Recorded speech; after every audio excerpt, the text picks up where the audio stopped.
Em vídeo divulgado pelas redes sociais, o desembargador aposentado Sebastião Coelho, que atua na defesa de presos políticos do ministro Alexandre de Moraes, do Supremo Tribunal Federal, explicou as consequências de uma confissão feita pelo ministro em uma das incontáveis entrevistas que concede.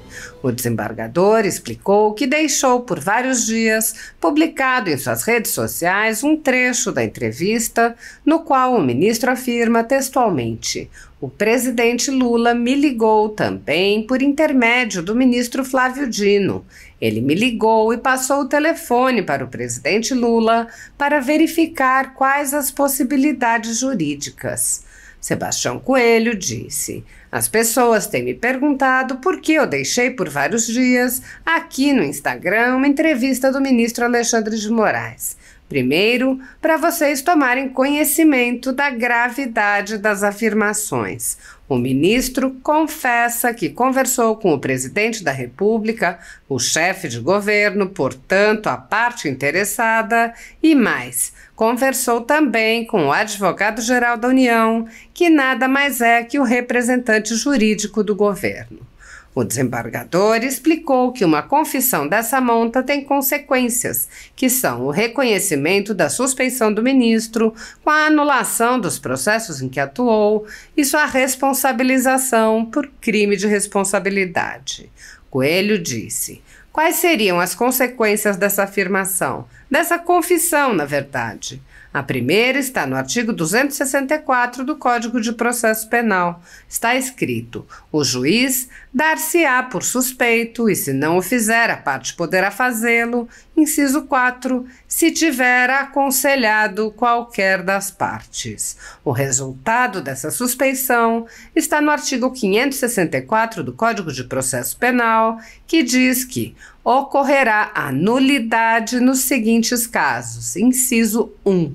São 3 hipóteses, e uma delas é a suspeição do juiz.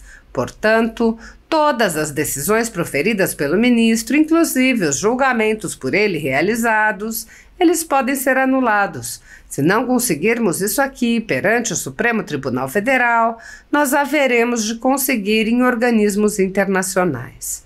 O desembargador prosseguiu mencionando a lei do impeachment. Ele disse: "A segunda consequência seria a responsabilização com base na Lei 1079 de 1950, que trata dos crimes de responsabilidade dos ministros do STF, e uma das hipóteses é a suspeição. E onde está o regramento legal? Nos próprios artigos do Código de Processo Penal que eu acabei de ler para vocês." Sebastião Coelho concluiu: "Entendam que nós não estamos parados. Nós estamos nessas causas por amor, por ver tantas injustiças. O Congresso poderia agir de uma outra maneira, mas o Congresso tem o seu tempo. Nós, da cidadania, que não concordamos com essas injustiças, temos que fazer a nossa parte." As prisões políticas após o dia 8 de janeiro são alguns dos mais recentes sinais de que no Brasil os cidadãos não vivem em uma democracia. Para um grupo de pessoas e empresas, a tirania ganha contornos de implacável perseguição política e ideológica, e esse grupo marcado vem sendo perseguido há muito tempo, com medidas arbitrárias como prisões políticas, buscas e apreensões, censura, bloqueio de redes sociais e confiscos. A Folha Política já teve todos os seus equipamentos apreendidos a mando do ministro Alexandre de Moraes, em inquérito que foi arquivado por falta de indícios de crime. A renda do jornal está sendo confiscada a mando do ministro Luiz Felipe Salomão, ex-corregedor do Tribunal Superior Eleitoral, em decisão aplaudida pelos ministros Luiz Roberto Barroso, Alexandre de Moraes e Edson Fachin. Segundo a velha imprensa, que participa ativamente dos inquéritos políticos conduzidos em cortes superiores, a intenção é impedir o funcionamento do jornal, privando-o de sua fonte de renda. Toda a renda de mais de 20 meses de trabalho de jornais, sites e canais conservadores está sendo retida sem qualquer previsão legal. Se você apoia o trabalho da Folha Política e pode ajudar a impedir o fechamento do jornal, Doe qualquer valor à empresa Raposo Fernandes pelo Pix, usando o QR Code que está visível na tela ou o código ajude@folhapolitica.org. Caso não utilize Pix, há a opção de transferência bancária para a conta da empresa Raposo Fernandes, disponível na descrição deste vídeo e no comentário fixado no topo. Há mais de 10 anos, a Folha Política vem enfrentando a espiral do silêncio imposta pelo cartel midiático e trazendo os fatos da política brasileira. Pix ajude@folhapolitica.org. Assista. Olá pessoal, tudo bem com vocês? As pessoas têm me perguntado por que eu deixei vários dias aqui no Instagram uma entrevista do ministro Alexandre de Moraes. Primeiro, para vocês tomarem conhecimento da gravidade das afirmações.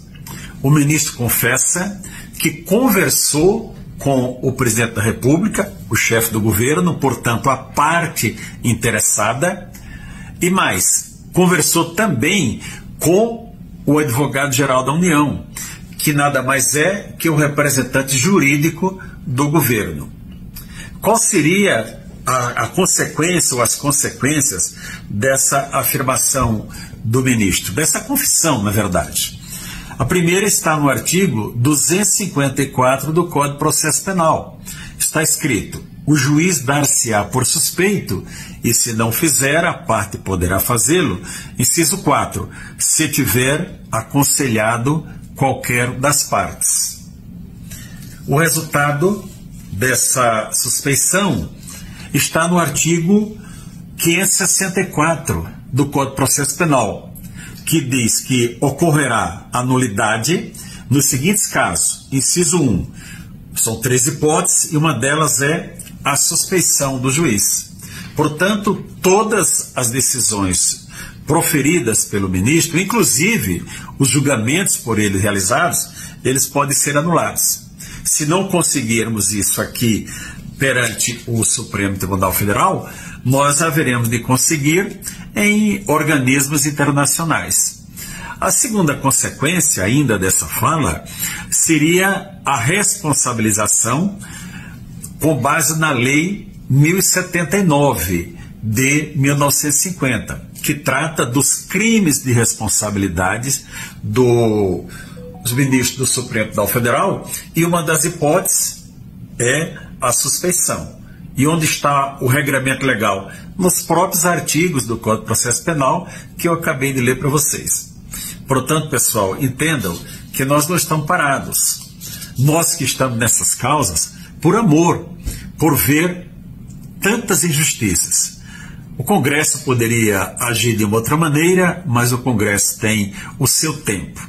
Nós, da cidadania, que não concordamos com essas injustiças, temos que fazer a nossa parte. Vamos pelo Brasil. Paz a todos. Vai se completar um ano do dia 8 de janeiro, né? Que lições que ficam a respeito desse tema? O que nós vemos, eu tenho uma posição formada sobre o assunto, do que aconteceu, e é um assunto lamentável, uma página negra da história brasileira, o abuso que as autoridades fizeram, nesse caso específico. Primeiro, o ministro da Justiça sabia do ocorrido, tinha informações. O senador Esperidião, por uma comissão aqui do Senado, fez as indagações, mandou questionamento, recebeu informações que no dia 6 de janeiro o governo sabia do que estava acontecendo. Por que não tomou providências? A Força Nacional estava pronta, por que não agiu? Sabia quem viria. A NTT também tem informações de todos os dias, quantos ônibus chegariam aqui. Por que não tomaram providência? Por que o Palácio Planalto ficou desguarnecido? A guarda presidencial, eu não sei quando, na história desse país, a guarda presidencial não apareceu. Houve a CPI, e também foi tendenciosa. Por que o ministro Flávio Dino não compareceu à CPI? Por que ele não disponibilizou os vídeos? Essas questões são importantes. Eu não participei da CPI. Mas acompanhei e vi que nós éramos minoria. Tratoraram a CPI e não mostraram o que efetivamente aconteceu dia 8 de janeiro. Então é um fato lamentável. Hoje, pessoas com Bíblia na mão, como é que vão tomar o poder se não tinha um canivete no bolso, nem sequer um cortador de unha?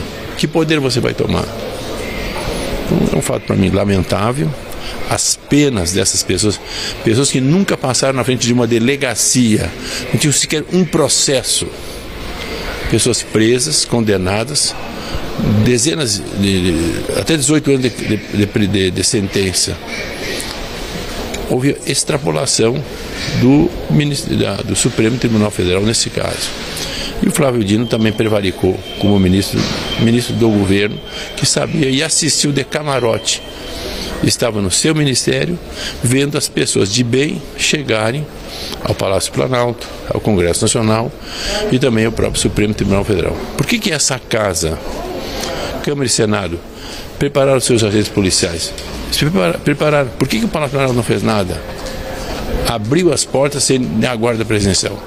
Isso é lamentável que tenha ocorrido e lamentamos as penas absurdas que ocorreram nesse caso. Obrigada.